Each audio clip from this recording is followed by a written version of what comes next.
Ndakarwadziwa Jehova atsamwa, zvitema zvakandipfuwira pasi, ndakachema ndirimo mumatope, tenzi akandiburitsa kunzezve, andiburitsa mumatope, andimisa ini padombo, nasi andipariyo mumoyo wekukudza, haleluya.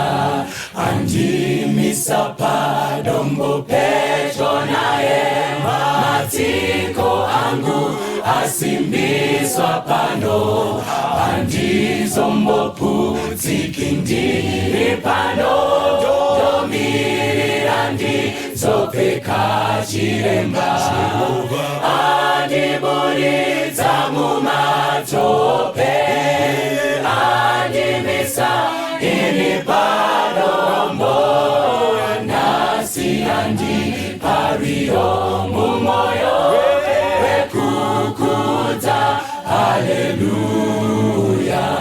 Andipariyo rutsva rwerukudzo, ndoruimbawo siku nesikati, moyo wangu wazara nerufaro, ndichazokudza mununuri wangu. Jehova andiburitsa mumatope, andimisa ini padombo, nasi andipariyo mumoyo wekukudza, haleluya.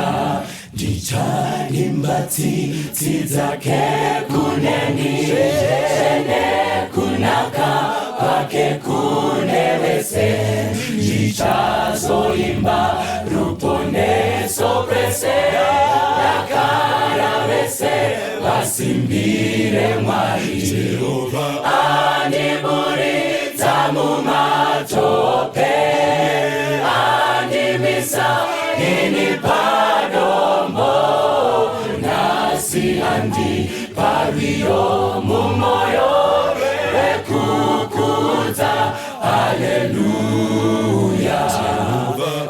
Andiburitsa mumatope, andimisa ini padombo, nasi andipariyo mumoyo wekukudza, haleluya.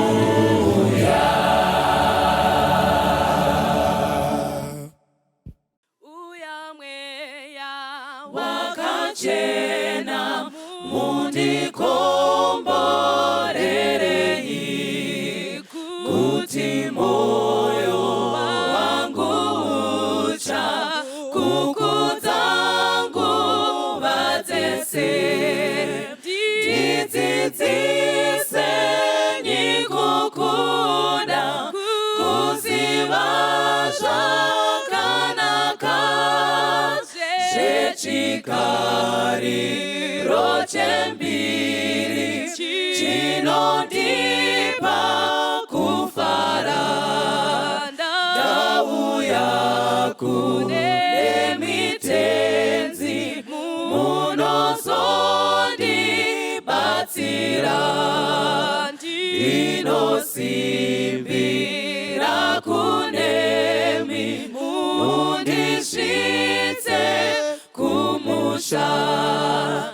Jesu wakanditsvakisa, ndanga ndiri mufambi, mudambudzo wandibvisa, ngeropa rake iri, ndakashira mutsa wenyu, ndinomuitireni, ndipeni kunaka kwenyu, ndosungirwa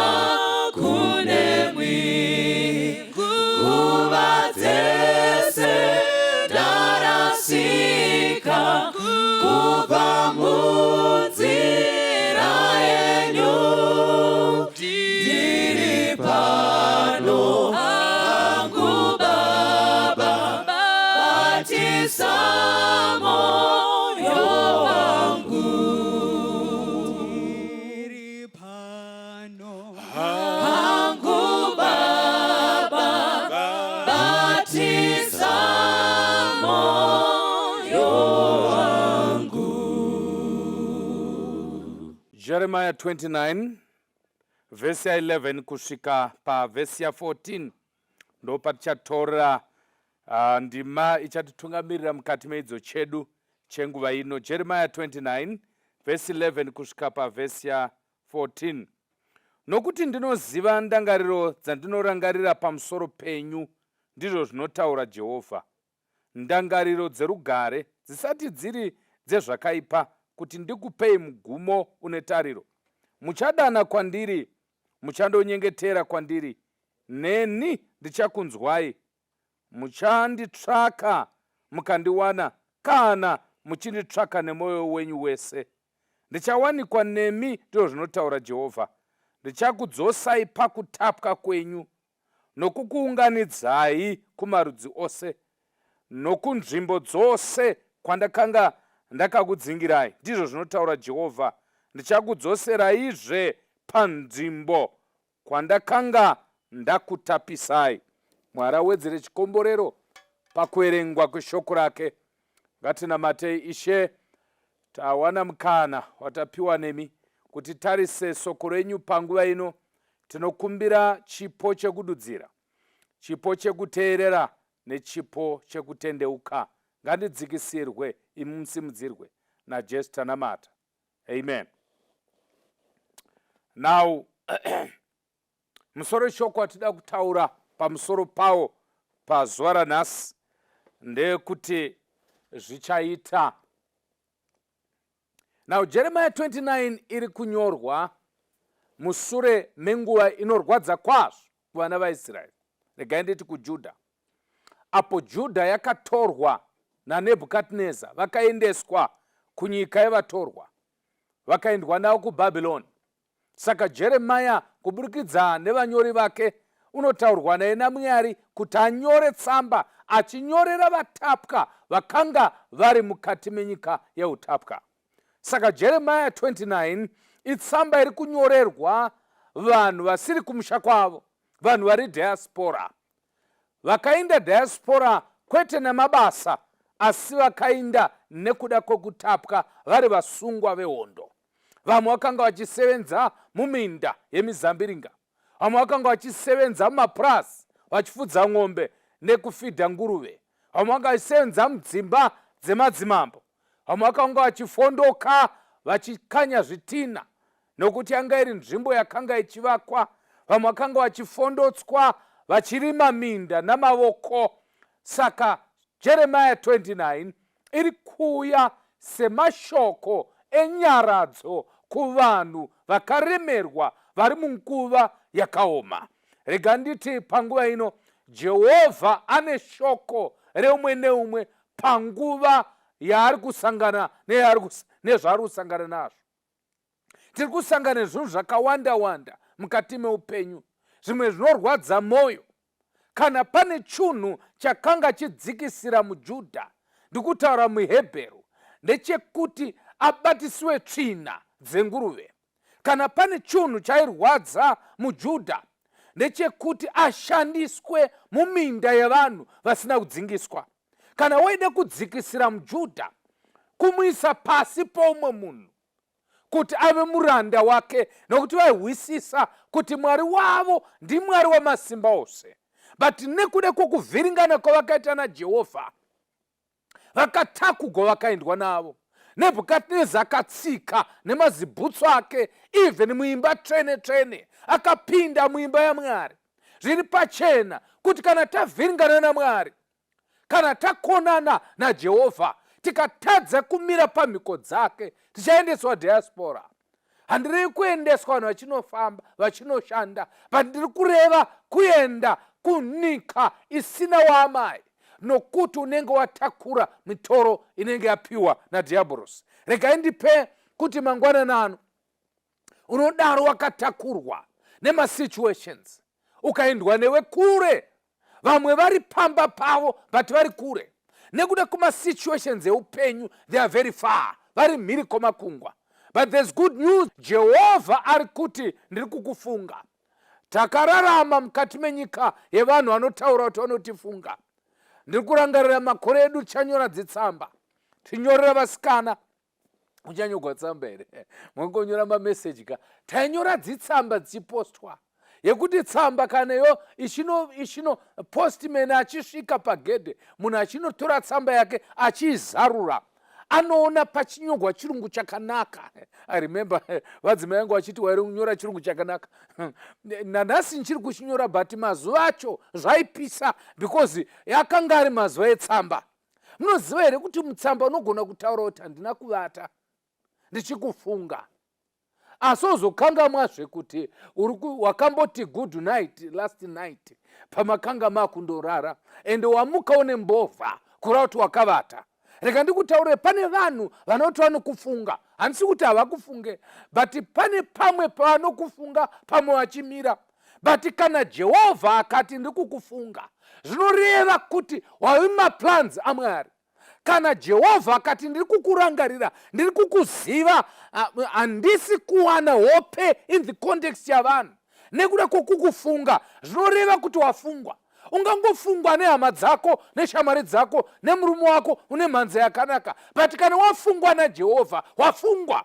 The Bible says vana vaIsraeri vachinyorerwa naJeremiah vanonzi musanetseke, nokuti Jehovha ari kutaura neni ati kwandiri, ndinoziva ndangariro dzandinadzo pamusoro penyu. In other words, mashoko ari kutaurwa mashoko ekunyaradza.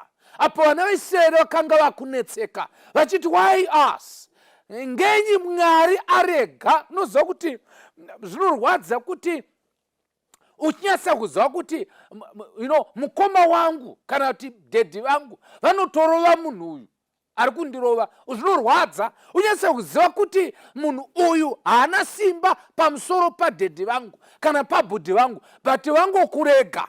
Zvakarwadza vaJudha kuti Mwari wangu varega sei. They were saying unto themselves, why us? Kana takatadza, why tarobwa nevanhu vasina kudzingiswa? Let me show you this morning, my brothers, my sisters.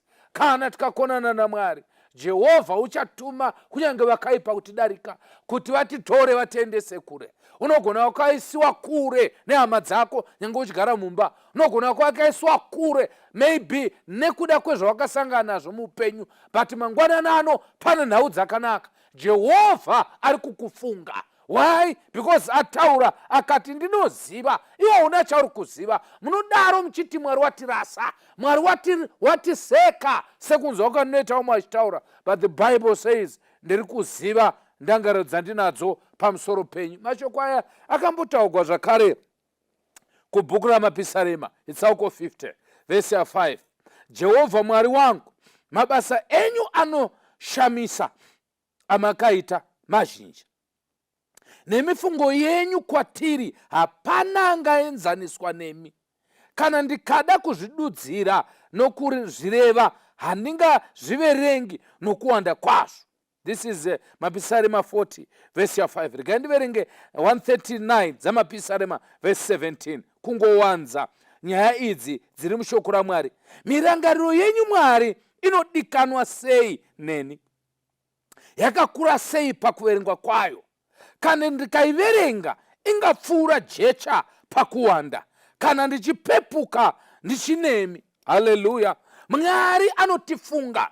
The Bible says mirangariro yenyu yakawanda kudarika jecha regungwa. Saka pana patirubva taona kuti vana vaIsraeri vachigamuchira tsamba iyi, ndofunga pavakagariswa pasi, hanzi kuti zvakaita sei kuti vaiverengerwe. Vakanzi pane tsamba yanyorwa naJeremiah. Remember, Jeremiah akanga asara kuno kumusha kwete ega, but akasara nevamwe vanhu vakawanda. Chembere neharahwa dzakasiyiwa, vakanga vakaremara vakasiyiwa, vamwe vakasiyiwa vane zvitunha padzimba, vamwe vakasiyiwa pazigwa misha, vamwe vakasiyiwa vasisina kana chekudya nokuti Nebhukadhineza wakatora zvese. Jeremiah akanga ayambira kuna mambo, musaite nharo. Mukaita nharo, Nebhukadhineza anokutorai nekukuurayai. Asi kana mukangobvuma kuenda, muchaindwa nemi, hapana chakaipa chichakuwirai. But nekuda kwokusahwisa kwaJoakimu, akati kuna Jeremia, unonyepa, uri mutengesi, ndokubva avharigwa mujere rapamba. Saka Jeremia akutsanangura mashoko. Kana vanhu vakawana tsamba inobva kuna Jeremia, vari kuziva kuti tine mashoko anobva kuna Jehovha. Tisati tapedza gore rino, tichipinda mukati megore riri kuuya, ziva chinhu ichi, pane shoko riri kubva kuna Jehovha.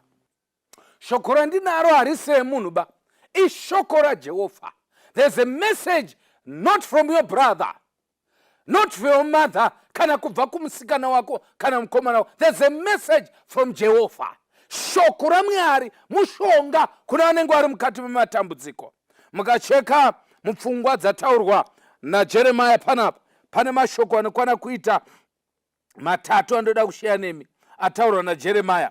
Ari kuti panapa, I know the plans that I have for you, the thoughts toward you. In other words, the Lord not only thinks of you, but towards you. Mwari havangokufungi, vanofunga pamusoro pezvako. Hallelujah. Kana Mwari vakafunga iwe, vari kufunga pamusoro peramangwana rako. Havasi kufunga mutumbi wako, vari kufunga kuti zvichakufambira sei. Saka ndati zvichaita. Inguva bedzi, but zvichaita nokuti Jehovha ari kukufunga. Wafungwa nevanhu vakawanda zvakwana. This time imbonamata kuti Mwari, imbonifunga iwo. Ndafungwa nehama dzangu, but imwe nguva vandifunga vachitsvaka zvinhu zvangu. Hamandifunga nokuti vanenge vasina mari, vanondifunga nokuti zvikoro zvakuvhurwa. Hamani kufunga nokuti vave nenhamo, hamani kufunga nokuti varida kupfirira imba yavo vanaiwa. But kana Jehovha akufunga, hallelujah, hapana chaari kuda, arida kutokupa. The Bible says, I think not about you, but I think towards you thoughts of peace and not of evil, to give you a future and a hope. Hallelujah. Ndiri kufunga pamusoro pezvinhu zvakakunakira. Why is this important? Because vana vaIsraeri vaifungidzira kuti Mwari wavaitira utsinye nekuvaendesa mhiri. Saka vaiti Mwari wavarasa. Saka Mwari vari kukorekta pfungwa iyi kuti aiwa, nyaya yandiri kukufungira haisi nyaya yekukukanganisa, vandiruda kukupa ramangwana rakanaka uye netariro. Hapana chinonzi tariro kumunhu ari muutapwa kunze kwekubuda muutapwa. Maibata here vanhu Mwari. Tariro kuvana vaIsraeri vakanga vari muIgipita kwakuri kubudamo. Kana Mwari achiti ndoda kukupa ramangwana rakanaka, haasi kuda unoita chii wakatapwa. Kana wakadzvinyirigwa nemasituation, chii chaungaita? This is why this message iri message yedu pazuva ranhasi. Mwari ane ramangwana redu, kwete ramangwana repano panyika, but ramangwana reupenyu husingaperi. Tariro mhenyu yekupiwa upenyu husingagumi. Ndo chinhu chega icho Mwari anotarira kana akatitarisa. In other words, Jehovha vari kuti handisi kukufungira pazvinhu zvepano, ndikutokufungira upenyu husingaperi. What is the other thing that we get from that passage? The Jews, exiled Jews, lived in the experience of God's judgment upon their nation. It was easy for them to think that God was against them. Nekuda kwokuti vakanga vari muhasha dzaMwari, vaingofunga sekuti zvaive nyore kungofunga kuti Mwari avarasa, Mwari ari kurwa navo. Noziva kuti ndomonzwa tinyaya totaurwa padzinhamo, unobva waona kuti hachokwadi. Kusaziva pamusoro pevakafa kwakaoma. Unova vanhu vachitaura kuti Mwari watana ruva, Mwari watana ruva raanoda, hatatoregwa watibvutira. Isusu kuno tiri kuchema because kudeparture ikokoko ndoko arrival ari kufara. Handizivi kuti makazviwana papi kuti mutimi Mwari kana akuda ruva rakanaka anouraya munhu obva amutora, imwe okutorerai kubvutirai. NdiMwari upi yeye? Panofa munhu hapana kubvutirana. inyika yatiri yematambudziko. Hapana kana musi umwe chete Mwari paanofarira kuti dai ndingangofuma akafa. This has to do with the great controversy. Ndiyo hondo yatinayo. Saka vana vaIsraeri vari muutapwa, Judha iri muutapwa, yaifunga kuti Mwari wandiseka, Mwari wandisiya.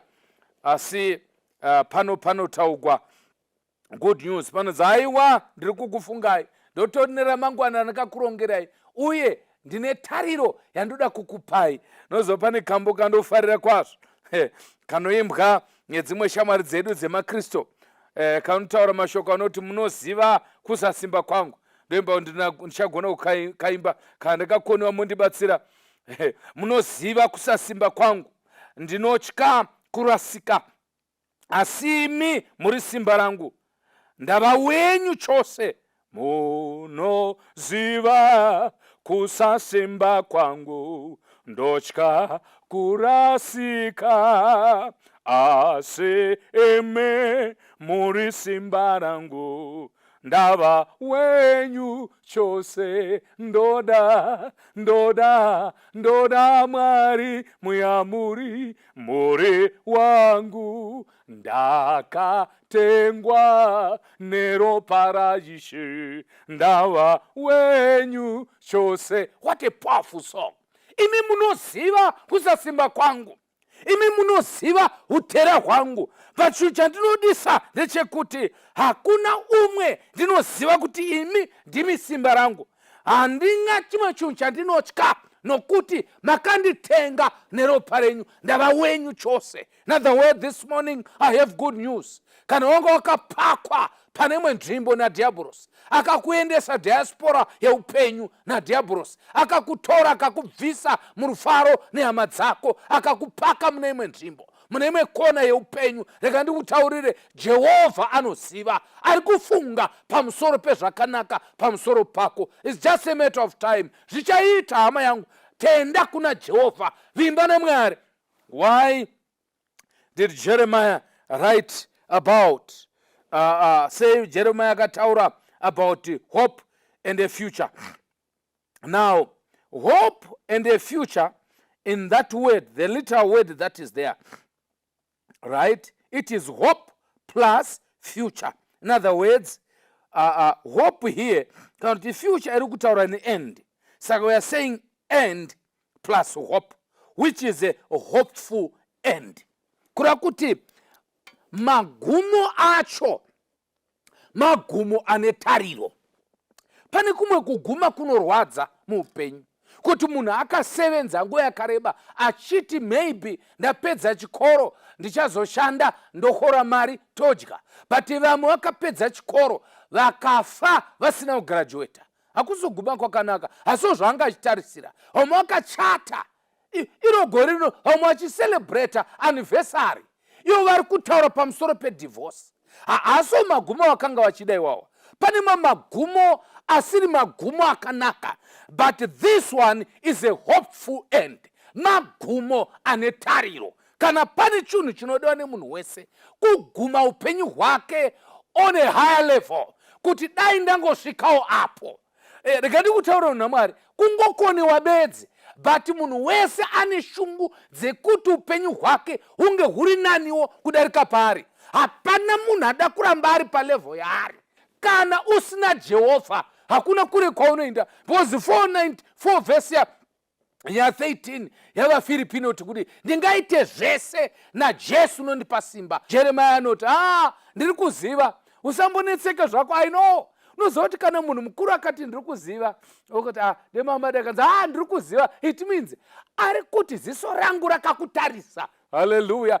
He knows what is happening. Haungoni kupa Mwari information kuti zvinhu zviri kundinetsa. Mwari ari kuziva. It's just a matter of time. Zvichaita. Ndiani aiziva kuti Faro achavarega? Faro akataurawo akati, ndiani anokuburitsai muno?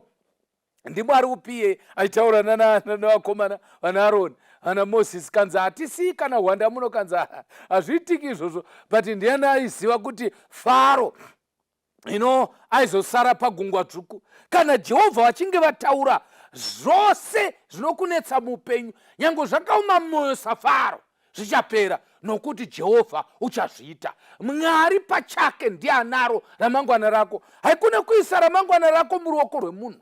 Usaise ramangwana rako mukati mevatungamiriri vemisha, vedzimba, mavidco chairman, mawadhiko, kana vatungamiriri vehurumende. Hakuna munhu ane future yemunhu kunze kwaJehovha. Kana Mwari achinge ataura, mashavi kana chinyi kana mweya yetsvina kana diablos pachake nenyanga dzake dzaunodhirowa haagoni kumirapo, nokuti Jehovha ane simba pamusoro pezvese. That's why achiti ndinoziva, I know the plans that I have for you. You shall bounce back. Kunyange zvakamira sei, nyange zvanetsa sei, the Bible says zvichaitika, Mwari uchazviita. Ndinombotaura nemutinya yetu irapa, ndikuzodzoka ipapapa pavimbiswa naJehovha kuti muchadzoka. Ndopanichada pandichapedzera. What was their future? Verse 12 inoti, muchadana kwandiri, muchandonyengetera kwandiri, neni ndichakunzwai. Their prayer and God's answer were part of their future and hope. Munamato yavo nemhinduro yemunamato ndo yakanga iri hopeful end yavo. Saka you must pray. That's the secret. Number 2, verse 18. Muchanditsvaka mukandiwana, kana muchinditsvaka nemwoyo wenyu wese. Their seeking and God's revealing were part of their future and hope. Kuzvitaridza kwaMwari nekutsvaka Mwari. Chichinonzi kutsvaka Mwari. Tsvaka matsamba anoyerisa rinoti nyiko Bible. Searching the scripture. Kana ukatsvaka shoko raMwari, the Bible is very clear. Muchandiwana. Ndokunge muchinditsvaka nemwoyo wose muchandiwana. Saka nyaya yekutsvaka Mwari nekuzvitaridza kwaMwari was part of their hope and future. Verse ya 14 inoti, ndichakudzosera ishe panzvimbo kwandakanga ndakutapisai. I'll bring you back from a captivity. This was a further aspect of their future and hope. In other words, you will bounce back. I want you to save it somewhere. Ndoda kuti uzvinyore kana pastatus. I will bounce back. Kunyange vachita zviti, but you bounce back. Chinhu chandinodisa pamusoro pekudzokazve, wakamboona here kuti kana uchida kuti tennis bhora rinyase kuinda kure, rirovese sterek, rikarovera pasafesi iri hard, ndoparichainda kure maningi. Ukarovera mujecha hakuna kwarinoenda, ipapo panorwadza. Rikarovera musimende yakasimba ndokuti rinde mudenga, but kuenda kwaro mudenga uchenjere pakudzoka, rinobvisa umwe ziso. You will bounce back. NaJehovha zvichaita. Vanogona kukurovera pasamende, pane situation yakakurovera musamende, pane situation yakakwidza muti, but naJehovha iye anokufunga. Kana ukamutsvaka, kana ukanamata, akazvitaridza kwauri, ukamutsvaka nemwoyo wose, you will bounce back. Uchadzoka naJehovha. The Bible says, ini ndichakudzosai. Hallelujah. In other words, hatidzoki tega, tinodzoswa. Kana todzoswa, nyange vasingadi kuti tidzoke, tinodzoka. Pane imwe nguva panoti zvapera, zvarasika. Your marriage will bounce back. Your job will bounce back. Ndikutaura pamusoro pebasa rako richadzoka. Kamari kako kachadzoka. Project yako ichadzoka. Muchato wako uchadzoka. Murume wako achadzoka. Nyange ukasadzoka iyeye achadzoka. Vana vako vanga varashika vachadzoka. Unhu hwako uchadzoka. Kunamata kwako kuchadzoka. Ndokunge wanamata, watsvaka Mwari, waverenga soko rake, Mwari wazvitaridza kwauri, you will bounce back. Do you want this prayer, my brother, my sister? Mwari uchazviita. Iwe unofanira kuita sei? Namata, tsvaga chiso chake, Mwari uchazvitaridza kwauri, Jehovha uchazviita. Ishe tinomutendai pamangwanani ano. Taita havadzoki isu, but vakadzoka. Ikatovakwa wani temberi, vakatobayira zvipiriso. Masvingo akatovakwa eJerusarema. Vanhu vaiti zvarova, vakatotaura vakati uyu zvekuroorwa zvakona. Tikati eya, tinogozozviona. But Jeremiah watitaurira, mune rangariro pamusoro pevana venyu. Pane umwe ari mukufunga. Gorero rino iri, pane wamatofunga. Pane munhu wamarangarira. Ngative vamwe vacho amarangarira. Tidzoke. pautapwa hwedu. Vamwe vakatapwa mumuchato yavo iri diaspora. We are praying in the name of Jesus. May they bounce back. Muzita raJesu tanamata. Amen. God bless you. Tinozogara pedyo payo Furaye upenyu Ola Jesu anozomera Iko kuchinga Nitaisu Tinozogara pedyo payo Furaye upenwayo Jesu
Up to thee, thou Lamb of Calvary, when human hope receives, you are my hope.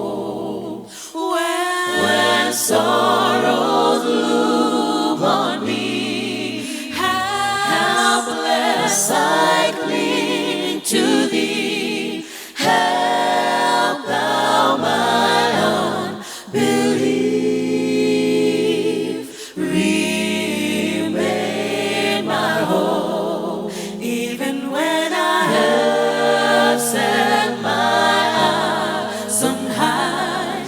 In your glories I delight. When darkness rounds me mount, show me your light, even when I have set my eyes on high.